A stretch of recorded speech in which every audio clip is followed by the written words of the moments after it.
The moment Julie laid eyes on her new neighbor Bryce, she was captivated by his mesmerizing eyes. When she went over to play, they ended up chasing each other around until their hands somehow clasped together. Right then, Julie fell head over heels for Bryce. When Bryce started at his new school, he discovered they were in the same class.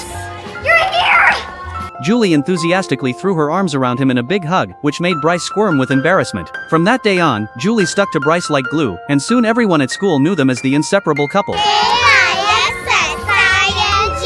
5 years flew by. Desperate to shake Julie off, Bryce pretended to date the most popular girl in school, hoping Julie would finally back off. At first it seemed to work. Julie could only watch from a distance, seething with anger. But his scheme didn't last long. A friend who was also chasing after the popular girl ratted Bryce out, exposing his real motives. One slap later, and Bryce's plan came crashing down. Julie couldn't help but grin from ear to ear. Bryce's father was a judgmental snob, who constantly mocked the baker's overgrown lawn across the street, and looked down on Julie's dad, as some washed-up wannabe artist. Julie loved watching her father paint. One day, he asked her what she liked about Bryce. Feeling shy, she said it was probably his eyes and his smile. Her father told her she couldn't just focus on the surface. Like with painting, the whole is infinitely more important than the sum of its parts. Julie didn't quite grasp what he meant at the time. That is until one day she climbed to the top of a sycamore tree to retrieve a kite caught in its branches. The view from up there stopped her in her tracks. She breathed in the wonderful fragrance carried by the breeze, and watched the shifting colors in the distance. That's when she finally understood what her father meant. The whole really is greater than its parts. From then on, that tree became her sanctuary. Ever since Bryce's grandmother passed away, his grandfather would often stare out the window, lost in thought. One day, Grandpa called Bryce over, holding up a newspaper. He wanted to talk about Julie. Turns out Julie had made the front page for staging a protest from the treetop to save it from being cut down.